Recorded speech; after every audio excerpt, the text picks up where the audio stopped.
Welcome back to All About Money. I am Chloe Fong. Joining us today is Vincent Yip, the Chief Executive of Cornerstone Technologies, which is a key EV charging facility installer in Hong Kong. We're discussing the EV charging market size, the government funds, as well as the development of EV buses in the city. Welcome to the program, Vincent.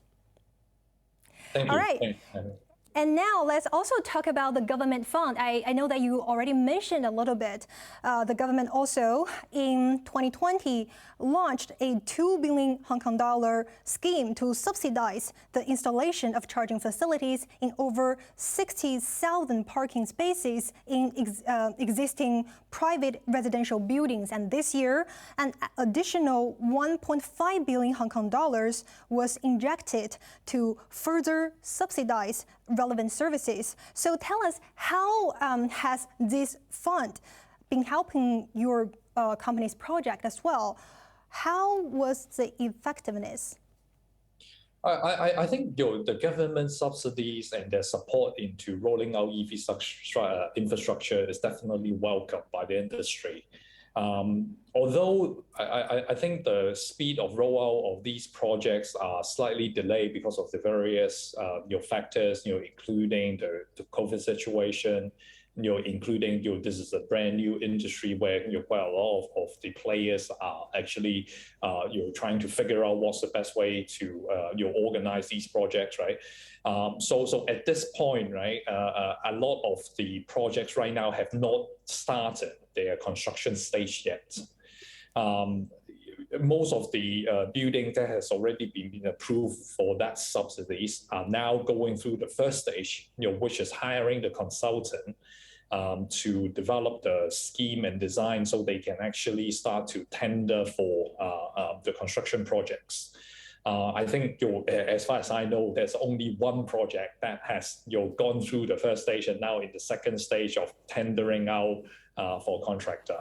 And hopefully, with that will be completed within May or so, and with project work start in the next month or two, right? And the first project completion can be done within the next 4 or 5 months.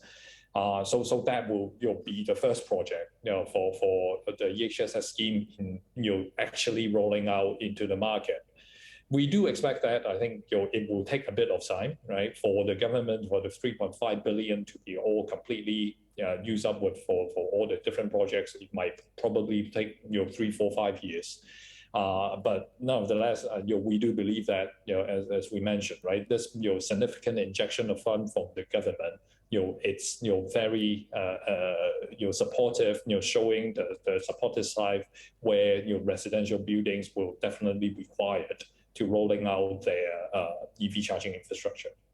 Right, and actually, I know that some residents in some private residential areas, they are also complaining about the delay because they have been saying that they have already applied for the scheme, but there is just very little progress, and they don't know what stage, where were they right now. So I'm just wondering, what do you think the government should do in order to speed up the whole process?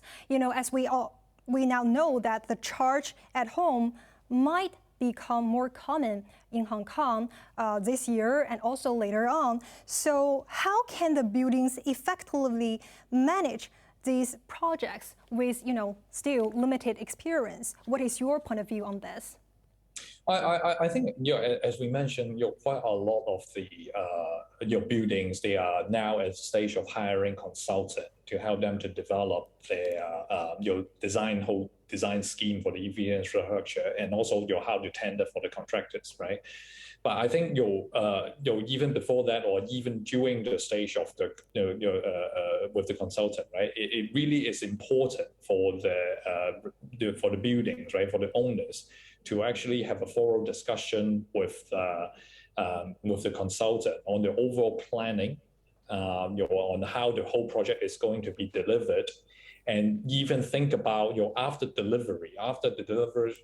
infrastructure is done, right, how to maintain, how to actually roll out the charges afterwards, etc. Right? Because at this point, all these projects for the government funding, it's only providing the infrastructure for the build out of the infrastructure, right? The charges are not included, right? The future operation and maintenance, is not included, right?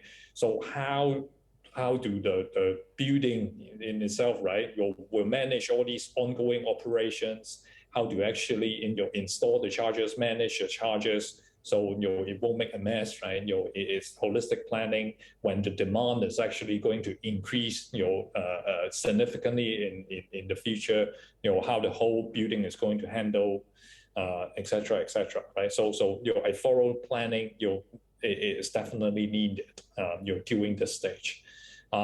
We will obviously hope that once the government and the consultant and the buildings are getting more experience into the approval and into the application of the project, the whole scheme can actually roll out in a faster pace, right? But we do understand that given the newness of this whole scheme, and how the whole industry is, right? And it will take a bit of time for all the different parties to work out the first few projects. But hopefully, as I said, after the first few projects, it will speed up. Right, it's also about a learning process, I guess. And also, we know that KMB's new EV buses are currently running between Laichiko and Tsui, their commenced service in late April. And your company actually helps make these EV buses possible with fast chargers and platforms. So tell us more about the fast chargers. How are they different from the car chargers? Well, the basic infrastructure for the EV chargers, is very similar, right? The fast chargers that we have installed is a 200 kilowatt hour DC fast chargers, right? But the specific specification for our chargers is actually it is included with they're connected. And we actually have a data platform that is also developed by us and connected to all these chargers to collect all the charging data, all the battery status, all the battery usage, et cetera, into this whole platform and generate reports for KMB, right? So it's less so about the charger hardware themselves, but it is really more important that all the data is actually being collected and presented in a way that is useful. All right, very quick, Vincent. Tell us, do you think the Hong Kong government should also do more to probably help more electric public transport to be running in the city? I mean, some other cities have already been rolling out the EV buses, like the public transport, at a much larger scale. So what do you think the government should do in order to catch up with this pace? I think the government support obviously is welcome into these sort of infrastructure and public transport play, right? Both in terms of vehicle purchase, in terms of the charger infrastructure build out, etc. And it's not just buses, right? It's also other forms of public transport, right? From mini buses, which some of the pilot scheme are actually being taken out right now, right? To taxis, to even a lot of the fleets like the vans, right? That are going around in delivering goods, for example, right? All these are actually heavy road users. And the more we can actually turn them into EV, the more it can actually help the environment and also become more energy efficient and driving towards the carbon neutral growth, right? Right. And one last question. I know that your company is also investing more in the Southeast Asian regions. Tell us, what do you see the potential there?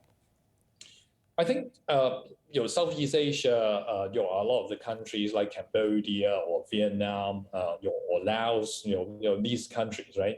People would look at it as these are developed countries, right? Why are they buying EVs and wouldn't they take a long time for the EV infrastructure to develop, right? The way we look at it, and I think it is true, right? It's when these countries are developing as their middle class grows out, right? The first car that they buy is actually going to be EV, right? They don't need to go through the procedure of we'll buy a combustion engine car and then we'll swap over to EV, right? But it really is like a technology leapfrog where the first car that they will buy will be EV, right? And so therefore, the EV infrastructure, is going to be very important to support this sort of growth. We are very optimistic about the future of EVs, in these developing markets. All right, that's a very good point. And also, it's a wrap for today. Thank you very much for your insights, Vincent, the CEO of Cornerstone Technologies. We'll be back on HKIBC next Sunday. I'm Chloe Fong. Until the next time. Thank you.